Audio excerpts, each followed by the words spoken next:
الشيطان الرجيم بسم الله الرحمن الرحيم رب اشرح لي صدري ويسر لي أمري واحلل عقدة من لساني يفقهوا قولي. عزتمندو شعبان میاشت روانه ده او 15 شپه باندې شب برات شپه ده او مونږ د دې متعلق د دې فضایل به بیانو. په اول کې د شب برات حقیقت بیانو، شب برات څه شی دی. دویم نمبر کې د هغې فضیلت به بیانو. دریم نمبر هغې متعلق مسائل به بیانو.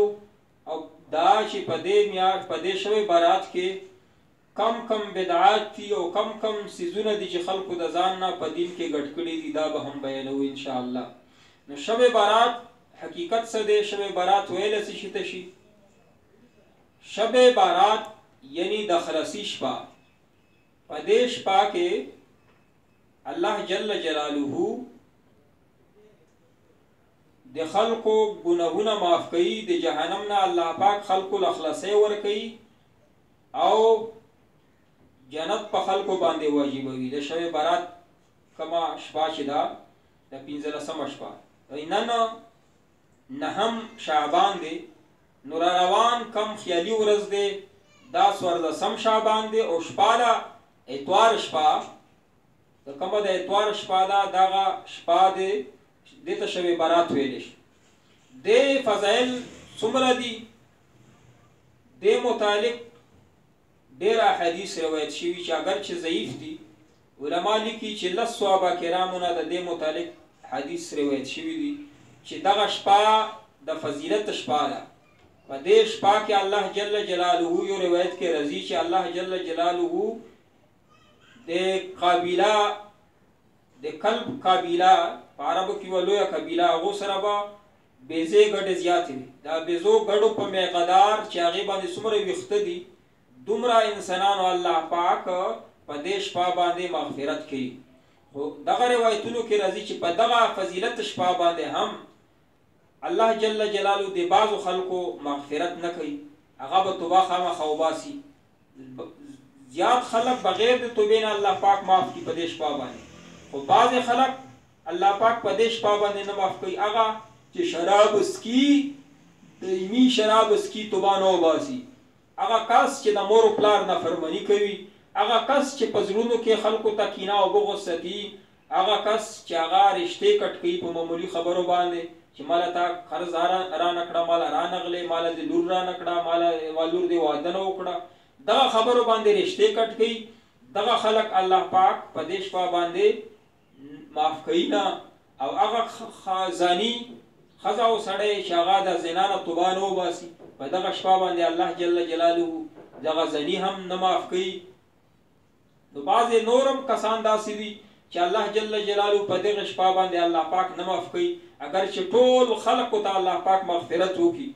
او زیات تر کینه بغض چې څوک ساتي په زړه کې مسلمان دپاره الله پاک دغه خلق نه معاف. د دې شپې فضیلت چې په دې کې عبادت کول ډېر لویه خبره ده، ځکه چې په دې شپې کې روایت راځي چې په دې شپې کې الله جل جلاله د ټول کال خلقو قسمتونه لیکي، تقدیر یې لیکي چې آینده کال کې به ده ته دومره رزق میلویږي او ده به دومره عمر وي. دا روایتونه شته.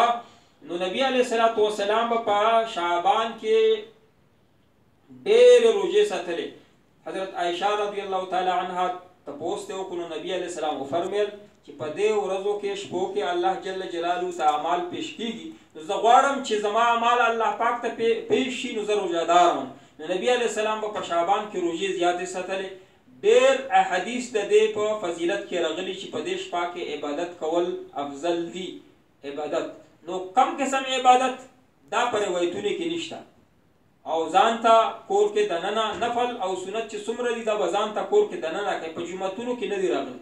نبي علیه السلام سنت او نفل سره په جومات کې کړي دي نه. دا خو آخر کې متاخرینو علما ووایي چې تاسو کور ته لاړ شئ نو سنت درنه هېرېږي، په جومات کې خیر دی ادا کوئ. نبي علیه السلام سنت او نفل په جومات کې مسجدونو کې کړي دي. دغه خرافات چې په جوماتونو کې خلک کوي چې جمع سره نفلو لمونځ کوي یا وایي چې په دې لمونځ کې په یو رکعت کې دا صورت وایي بلکې دا صورت وایي دا ځان نه لمونځونه جوړ کړي دا روایت پکې نشته.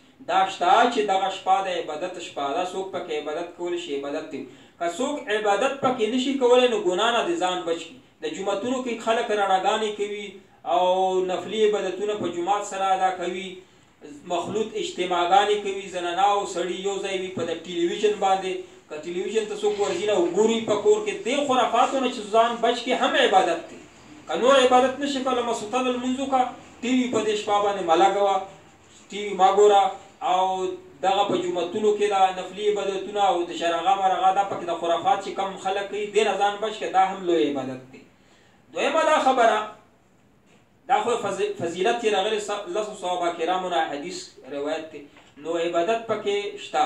دویمه دا خبره چې قبرستان ته تک پکې څنګه د نبی علیه السلام په عمر کې یو ځلې قبرستان ته تللی و، بقي چې جنت البقي ورته ویلی شي قبرستان ته تللی و په شب برات یعنی 15 شپه باندې نبی علیه السلام تللی و. علما لیکي که څوک ځي یو ځلې په عمر کې لاړ دي شي یعنی چې نبی علیه السلام چې څومره عبادت کړی هغې مطابق نو یا دې نه ځي او که ځي یو ځلې دې لاړ شي وي نبی علیه السلام تللی دی.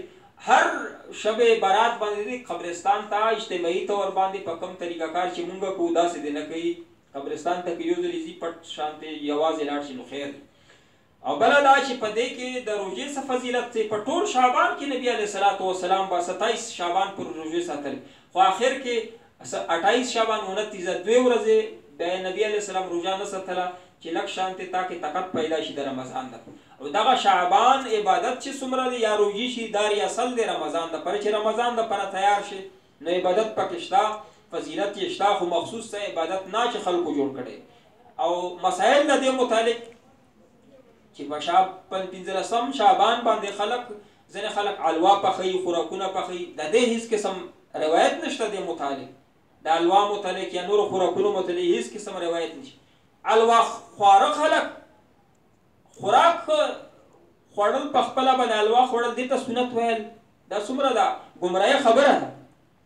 نبي علیه السلام ته یو کافر راغی، نبي علیه السلام ورله یوه پیاله ورکړه د پیو ویسکله وی چې یا خو لوږه مې دنده ختمه، بله یې ورکړه 7 پیالې یې وڅښلې، 8مه پیاله چې ورکړه وی چې بس زه موړ شو. او بیا الله پاک اسلام توفیق ورکړه مسلمان شه، سبا بیا راغی نبي علیه السلام ورله بیا یوه پیاله پیش کړه نو موړ شو. بیا نبی علیه السلام وفرمیل چې الکافر یاکل فی 7 امعاء، وی کافر چې کم دی هغه خوراک زیات کوي په 2 کلمو باندې خوري او مسلمان صرف په 1 کلمه باندې خوري، په 1 کلمه. نو مسلمان شان دا دی چې هغه خوراک کم کوي. که مسلمان داسې چې هغه به حلوا خوري او خېټه به غټي او خلکو ته وایي دا سنت عمل دی، په دروغه به وایي خوراکونو ته د سنت عمل وایي، وی اسلام وایي خوراک ته زړه کې خوراک کوه خلکو نه راغواړه، خو اسلام ته د نه کوه چې دې ته وایي چې دغه سنت دی. خوراک ته حلوا ته زړه شوي حلوا خپله پخه کا وس دې نه رسي، مقتدیانو ته وایي حلوا راوړه حلوا ته مې زړه شي. داسې خو مه وایه چې په دغه شپه باندې حلواګانې راوړئ دغه سنت دی او دا نبي علیه السلام نه ثابت دي. نبي علیه السلام نه خوراکونه نه دي ثابت، عبادات ثابت دي، سنت د نبي علیه السلام طریقې دي، په هغې باندې عمل کوه. دا حلواګانې او دا خوراکونه ثابت نه دي. د روژې متعلق ما ووایي په اول کې چې روژه که څوک ساتي څومره زیاتې روژې ساتي دي 15 شپه باندې مخصوصې روژې دپاره یو روایت شته هغه ضعیف دی. او پکار دا دی چې په د شعبان کې زیاتې روژې وساتي. نبي علیه السلام به ایام 20 یعنی 13 هرې میاشتې 14 14 15 تاریخ باندې روژې ساتلې.